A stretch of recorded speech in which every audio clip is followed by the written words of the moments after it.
नमस्कार, मैं doctor Manju Singh SBL के यूट्यूब चैनल पर आप सभी का स्वागत करती हूं। आजकल आपने बच्चों में एलर्जिक अस्थमा के केसेस काफ़ी सुने होंगे क्योंकि ये काफ़ी बढ़ते जा रहे हैं। इसके काफ़ी रीजंस हैं। इसकी पूरी जानकारी के लिए आज हमारे साथ हैं होम्योपैथी एक्सपर्ट डॉक्टर प्रेम शर्मा। नमस्कार मैम।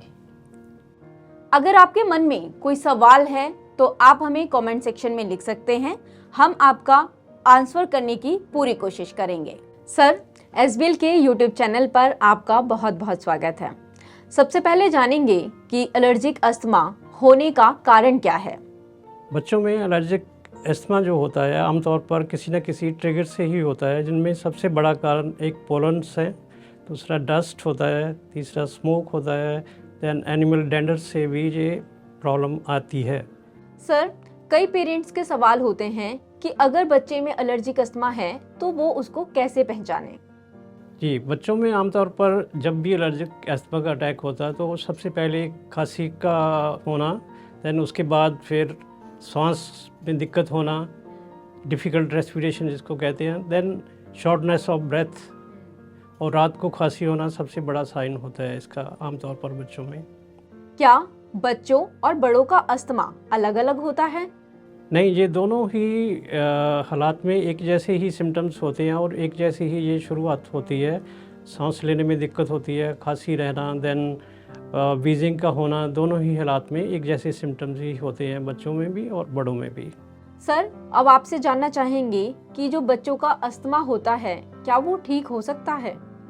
हाँ जी, ये मैं कहूँगा कि आमतौर पर पेशेंट के जो अटेंडेंट्स होते हैं, बच्चों के पेरेंट्स जो ये आमतौर पर पूछते हैं कि बच्चा हमारा ठीक हो जाएगा।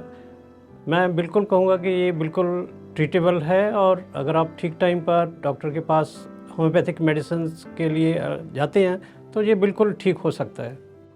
सर, काफ़ी पेशेंट मुझसे भी पूछते हैं कि जो अस्थमा है वो सिर्फ जेनेटिक ही होता है या फिर किसी को भी हो सकता है। इसमें आपकी क्या राय है? जी, ये जो आपका क्वेश्चन है ये बहुत ही इंटरेस्टिंग क्वेश्चन है और जेनेटिक तो होता ही है। आमतौर पर देखा जाता है कि फैमिलीज़ में कई मेंबर को हो तो आगे आने वाले लोगों में पॉसिबिलिटी रहती है कि इनको एलर्जिक अस्थमा हो सकता है, लेकिन ज़रूरी नहीं है ये कि जिनको ये फैमिली हिस्ट्री नहीं है तो वो उनको ये अस्थमा नहीं हो सकता। उनमें भी ये पाया जाता है और जैसे और बीमारियों से लोग सफ़र कर रहे हैं, जैसे रेस्पिरेटरी डिसीज़ से सफ़र कर रहे हैं, तो ये एलर्जिक अस्थमा की कंडीशन वहाँ भी ऑब्ज़र्व करी गई है और हो सकती है। क्या एलर्जिक अस्थमा सर्दियों में ही होता है या किसी भी मौसम में हो सकता है?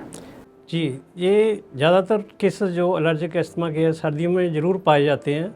सर्दियों के मौसम में नंबर ऑफ़ पेशेंट जो बढ़ जाते हैं, लेकिन ऐसा नहीं है कि ये सिर्फ सर्दियों में ही होता है। ये किसी भी मौसम में हो सकता है। अगर पेशेंट ट्रिगर फैक्टर को एक्सपोज हो जाता है किसी भी मौसम में तो उसको इसका अटैक जो अस्थमा का अटैक हो सकता है। सर, नींद में खांसी होना या फिर वॉमिटिंग होना क्या अस्थमा की निशानी है? जी बिल्कुल, ये दोनों सिम्टम एक तरह से एक वार्निंग साइन होता है अस्थमा के अटैक का। अगर नींद में वॉमिट और इसके साथ साथ सांस लेने में दिक्कत और विस्लिंग साउंड होती है और सांस लेने में जैसे छोड़ने में खास करके दिक्कत होती है तो ये डेफिनेटली एक अस्थमा के अटैक की वार्निंग है और it should be taken care of immediately. Sir, patients में काफ़ी कन्फ्यूजन रहती है कि बच्चों को नेबुलाइजर देना ठीक है या नहीं है या फिर इसको कब देना चाहिए।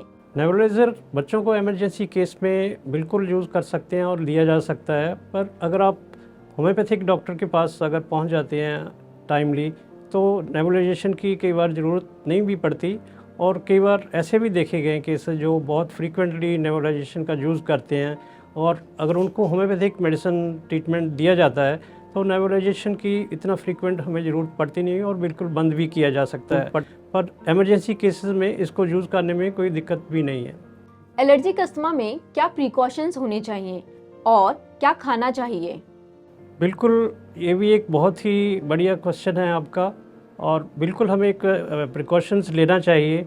जब हम एक बार पेशेंट में आइसोलेट कर लेते हैं कि इस ट्रिगर से इसका अस्थमा अटैक होता है तो उस ट्रिगर से हमें हमेशा बचना चाहिए। बच्चों को एक्सपोज होने से बचाना चाहिए, उनकी केयर करनी चाहिए हमें। जहाँ तक हो सके उनको रेस्पिरेटरी इन्फेक्शन से जितना बचा कर रखा जाए, कोल्ड को एक्सपोजर नहीं होने देना चाहिए और लेस से लेस एक्सपोज करना चाहिए उनको जितना कम हो सके। सर, अब जानना चाहेंगे कि एलर्जिक अस्थमा का ट्रीटमेंट क्या होना चाहिए? एलर्जिक अस्थमा में जब हम ट्रिगर को फाइंड आउट कर लेते हैं तो सबसे पहले पेशेंट की मैनेजमेंट करना, पेशेंट को उन फैक्टर्स के लिए एक्सपोज नहीं होने देना, देन उनको लिए एक अच्छी डाइट देना, और अगर हो सके पेशेंट कर सकता है ऐसी थोड़ा एक्सरसाइज वगैरह खुली हवा में लेकर जाना चाहिए पेशेंट को।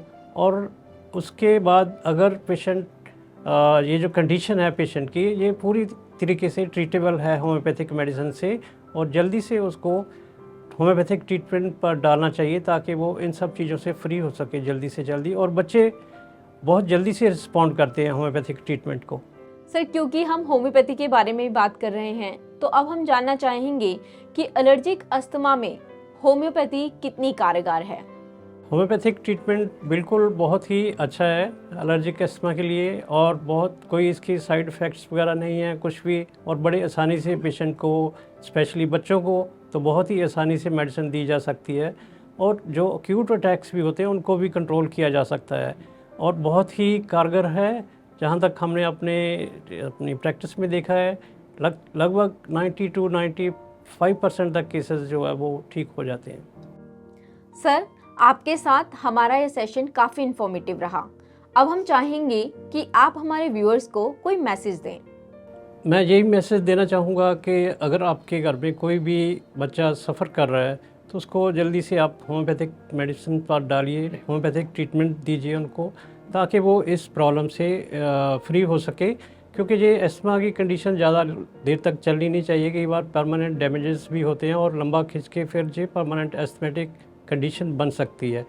तो अपने बच्चे को ये सिम्टम्स पाते ही, काली खांसी होना, सांस में दिक्कत होना, उसको जल्दी से जल्दी होम्योपैथिक ट्रीटमेंट पर डालना चाहिए। इस वीडियो के माध्यम से हमने एलर्जिक अस्थमा से रिलेटेड जो कॉमन क्वेश्चंस हैं उनके बारे में पूरी जानकारी देने की कोशिश की है। यदि आपके मन में फिर भी कोई सवाल है तो आप हमें कमेंट सेक्शन में लिख सकते हैं। ऐसी और इन्फॉर्मेटिव वीडियोस के लिए आप SBL का YouTube चैनल सब्सक्राइब कर सकते हैं।